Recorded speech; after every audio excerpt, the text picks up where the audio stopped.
Hello AI fans, and welcome to the Databricks Data and AI Summit 2026 AI Newsround special.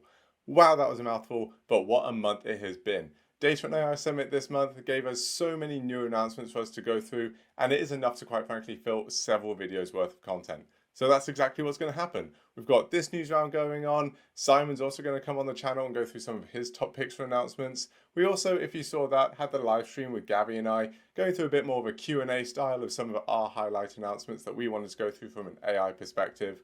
And so this AI news round, we're going to have no exception to that. We are going to keep going on through some of the greatest announcements that we thought came out of Summit 2026. So we're going to focus almost entirely on announcements from Summit 2026, with one quick detour at the end to talk about a notable new addition to the open source model roster out there. So on today's agenda, we've got the big rebrand of Genie, which, to be fair, we have covered before, but we now know that the Genie family is expanding with Genie 1, Agents, and Genie Ontology. We'll be discussing the Unity AI Gateway. Again, something we've gone through before, not all new, but definitely a lot more stable, expanding, and most importantly, very high impact for a lot of businesses out there. We'll touch on Omnigent briefly, the open source meta harness, which has really got everyone talking, rightly or wrongly, and we'll find out why. And we'll also touch on Customer Lake, Databricks' move into the CDP space. And finally, as I said, we're going to have a very light model mania this month, just focusing on one particular open source model. You may already know which one it is, which has been taking this internet by storm. So, the two headline themes to bear in mind for today: Databricks is openly transitioning from a Lakehouse platform to a platform for building governed AI and agents. And of course, of the 18 announcements from Summit this year, around 2/3 of them were in some way AI flavored, and that should send a fairly strong signal all by itself. So, let's get into it. Okay, first up, Genie, which is part of an ever-expanding family. And we've discussed previously how Databricks 1 was turning into Genie 1. Well, now we have some more additions to that package. But first though, I want to go through what else have they added to Genie 1 and what announcements came out from Summit surrounding Genie 1. Well, Genie 1 is now increasingly your data smart AI coworker. And this is, the old conversational chat with your data style Genie, the AI BI Genie that you've probably worked with for quite a while now, and is graduating into a proper agentic coworker. And if you've been watching these videos for a while, this is a transformation you'll already be well familiar with, not just from the perspective of Genie 1, but also that agentic coworker style, which you've seen previously with a lot of other products. So some features are still working their way out, but it will be able to take actions, set up schedules and alerts, create documents, and also use custom skills. Now, a quick word on why Genie 1 matters, even though it's arguably one of the least technical AI releases that we'll be talking about. And some teams might not even class this as real hands-on AI. And that's actually certainly been quite a debate here at AA of whether this is an AI product or maybe something that belongs in a different team. But either way, I would argue that it's certainly the piece with the biggest business impact. And even if it doesn't belong in your AI team, it's certainly exactly what lets them build up that critical mass of usage, which will definitely drive more users towards the Databricks platform, and more specifically, the AI products that you work on. And because of that, the real story isn't necessarily here, the UX, Genie 1 itself, but it's all the products that have been released around Genie 1 which make it so useful and so tangible for a lot of businesses. For example, Genie Ontology. And Databricks' thesis is essentially this. It's the bottleneck for enterprise AI isn't the model anymore, and to be honest, hasn't been for quite a while. It's the context. And currently, the context is scattered across dashboards, queries, pipelines, wikis, tickets, chat threads, all sorts of different data sources that your enterprise or organization may have picked up over several years. So what does Genie Ontology actually do? Well, it auto-extracts all of that knowledge into a living graph and uses an authority model that is looking at source authority based on usage frequency, freshness, and ties to certified assets. And that is what it uses to decide what to trust the most when retrieving information. In fact, Databricks even states that the first answer accuracy shoots up to about 85% when using Genie Ontology to help Genie 1 answer questions. as opposed to more like 25 to 50% first-time accuracy for other general-purpose agents, whilst also still being twice as fast. And that's not the only announcement in the Genie family. What about Genie agents? Well, if Genie 1 is the coworker you chat with, then Genie agents are what you get when you take one of those conversations and let it completely off the leash. They're autonomous, shareable agents that can reason over both your structured and unstructured data, and they actually go and take multi-step actions on your behalf, rather than just answering a question and stopping there, as we've seen with previous conversational agents. They're self-contained and are fully built using natural language, perfect for when business users need analytics-style agents that can answer questions and act via ontology context. And the other big move is distribution. Genie is now native in Slack and Teams, so you can just mention Genie and send requests straight off to it. And of course, as we've discussed previously, there's an app for iOS and Android. And that was something I think you'll remember we were very excited about. But the main thing that was released for Genie 1, in my opinion, the thing that makes it so powerful is because, of course, in 2026, it has an MCP server. This means your existing assistants in Copilot or ChatGPT Enterprise or whatever your business has already adopted can already run and use Genie 1 as a tool. And that means also leveraging things like Genie Ontology, so you can still have access to all that knowledge graph, all the information that you have in Databricks, even through whatever tool your company has already adopted. So this is essentially Databricks' answer to Copilot, to Claude's enterprise offerings, to all of it pretty much. And many of these features are still in public preview, so be honest with yourself about what you're ready to adopt now versus what you're just window shopping for.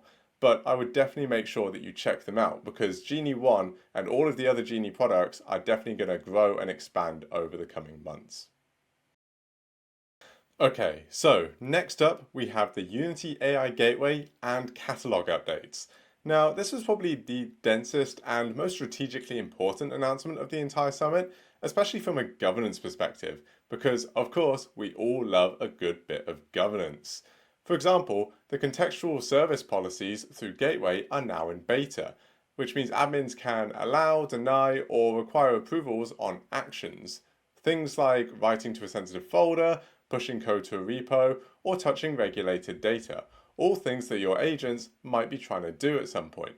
So this can be scoped by user, by agent, by model, by MCP service, by tool, or even by the content of the request or the response itself. So everything can be fully monitored and guardrailed and fully controlled from these new context layers. So you can write a policy that says, for example, this agent can read from this folder, but writing requires human approval. And that's the runtime governance going on, not just access governance. And the other big shift, which I think we've seen before, but it's always worth going over again, is that this is one registry for everything AI related. So, models, Databricks hosted and external, MCP services, agents, skills, all of this can start to be governed through the gateway and via Unity Catalog. So they're firmed up in Unity Catalog and governed for all the same access controls, lineage, audit, and cost tracking that you already use for your data.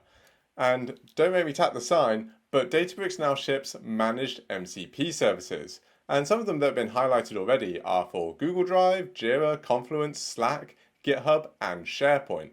And of course, you can always register your own. So that's a pretty big list of good announcements, especially in the MCP and governance and access space. Now, here's the bit that really matters for anyone who's deploying at scale or is maybe working in an industry where you need a lot of eyes on what you're doing, but also how much you're spending whilst doing it. And that is that cost is now finally being treated as a first-class governance object when thinking about AI usage. So this means you can now get unified spend analysis across providers, and that's including bring your own key deployments, so internal and external model providers. You've got granular attribution by user, team, tool, or use case, so you can really see exactly where your costs are going. You've got hard spend caps that actually stop requests, not just send you an alert.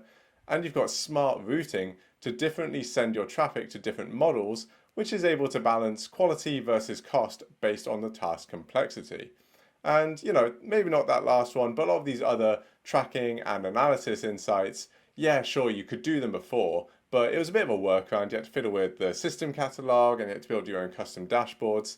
Now all of the costs are being treated as that proper first-class asset, which they really should be.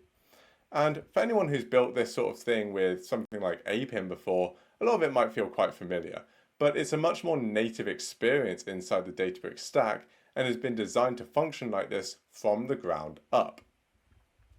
Now, the gateway also ships with a lot of other things. For example, guardrails. Guardrails are finally going into GA, and they can cover things like PII exposure, prompt injection, jailbreaks, unsafe content, and of course, if your business has special specific guardrails that you'd like to employ, you can bring your own, and you can employ custom guardrails over every endpoint that you deploy. And of course, here's the natural plug. Built-in guardrails are necessary, but definitely not always sufficient. You still need to red team your systems to detect things that may be slipping through the guardrails or maybe go undetected. And that's exactly what you need some sort of red teaming solution to do. So our recommended pattern is still to leverage the built-in guardrails for sure. Plus you also need to bring your own continuous red teaming testing just in case. So this is all clearly really brilliant news. Not all of it necessarily brand new, but it's certainly a lot more reliable and available than before, with the direction of travel thoroughly heading towards an ever-increasingly governable ecosystem for your AI deployments, AI agents, and of course all of your AI use cases in general. Okay, so we're just going to have a really quick detour because we really want to get in Omnigent. Now, this is Databricks' open source meta harness, and it's an interesting idea, even though it's still very early days. So let's think of it like this. You've probably already got agents running across multiple different harnesses. You've got Claude Code over there, Codex over here, maybe something in the back built on something custom like LangGraph, but each harness only really understands its own sessions. So coordinating across them is possible, but it's slightly more painful than it needs to be. And this is where Omnigent sits above those individual harnesses to make them all interoperable. And you know what that means? It means it's time to wheel out the USB analogy again. So it's basically standardizing interfaces between different things so they can actually talk to each other. Without a USB port, every peripheral needs its own cable, its own driver, and its own plug. But with USB, everything just connects. That's the play that Databricks is trying to make here at the agent orchestration level. And it really is another sign of increasing maturity within the industry, where planning and structured standardization is becoming even more commonplace than it ever was before. Now, this is a great strategic move from Databricks, planting a flag at the orchestration layer that's deliberately model and harness agnostic, and notably Claude friendly. You will note that it wraps around Claude Code and the Claude Agents SDK. But this is very early days still. The open source code is available and the managed version is technically available on Databricks, but it is in beta, with use cases really only showing up when you've got serious multi-agent, multi-team, and multi-policy complexity to wrangle with, which most organizations just aren't at that level yet.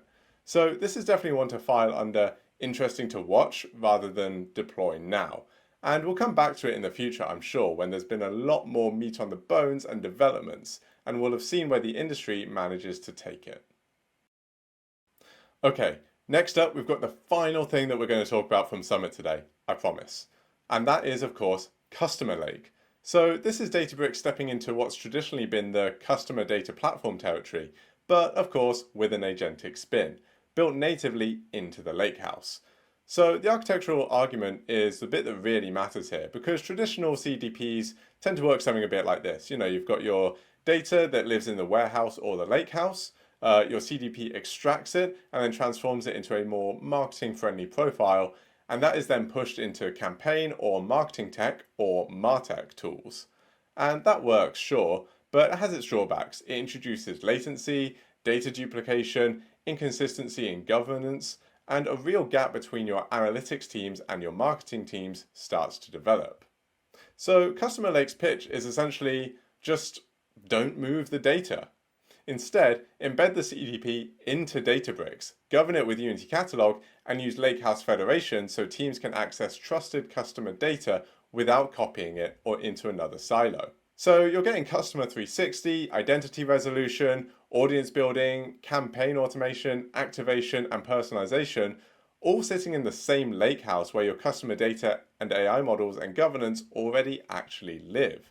And if you think about it, that kind of makes sense. But up until now, that rift between the data and the serving has been just a touch too big for Databricks to cross. The key part there being until now. Because the product is built around two agentic core capabilities: profile agents, which turn raw customer data into business-ready profiles, and campaign agents, which help marketers move from strategic campaign workflows to always-on engagement. And all of this fits into Databricks' broader summit framing of context, control, and choice, with Customer Lake leaning on Lakebase for real-time Lakehouse foundations, Genie for natural language analytics, Agentbricks for making new agents, and Unity AI Gateway for governance and control. So the value proposition here is really quite simple. Customer Lake reduces the distance between data, AI, and customer actions. After all, marketing teams get content out faster and better personalization, data teams get fewer duplicated pipelines and stronger governance, and AI teams get a practical path from models to measurable business actions. Alright, that certainly was a lot of announcements. Summit had so much going on this year that we were really considering skipping the model mania section, but we really couldn't end this video without flagging the latest model from Z.ai, and that is GLM 5.2. Now, following the trend we've been seeing in recent months, GLM 5.2 continues the wave of seriously capable open source models coming out of Chinese frontier labs. Especially as we're now firmly in a market where the big proprietary models keep pushing the frontier, and then the open source community just keep catching up, surprisingly quickly. And that's good for everyone really. Good for cost, good for choice, and good for your ability to actually self-host things that you really want to. Now, as always, the vendor origin, hosting location, data handling, and compliance requirements still matter, even when the model is still technically excellent and also open source. But, that's the sort of reasons why you need a strong governance platform to work with before you go swapping in and out different models. Purely from a capability standpoint though, GLM 5.2 is absolutely one to try out if you can, especially if you care about strong open weight alternatives to the proprietary models which are available, or not so available in Fable's case. So, that finally wraps us up for today. We've gone over how Genie is now a family, not just a product. Unity AI Gateway is still going strong and continuing to expand. Omnigent is still very early days, but definitely one to keep an eye on. Customer Lake might just be the CDP solution that your enterprise has been looking for. And GLM 5.2 is yet another signal that the open source ecosystem is keeping the model's arms race as lively as ever. And what's the meta theme tying it all together? Well, it's that governance is no longer the boring layer in the AI stack, it's the moat. And I know I say something like that pretty much every single time, but it's true. So make sure you're baking in governance right from the foundations whenever you're building something new. As always, let us know if there's anything you've seen recently which has really sparked your interest, anything you want us to cover next time, or, most importantly, what you thought of the Chainsmokers' performance at the Summit After Party this year. And also make sure to check out some of our other videos. We've got the live stream that Gary and I did where we went through some of the AI flavored announcements and did a Q&A towards the end. We've got Simon's upcoming video on some of his highlights from Summit this year. And also make sure to check out the plethora of blogs we have coming out about all of the latest announcements over the coming weeks. And if this video was useful for you, please like, subscribe, and share it with the colleague who refuses to believe that model logging is anything other than just appending to a massive text file. See you next time.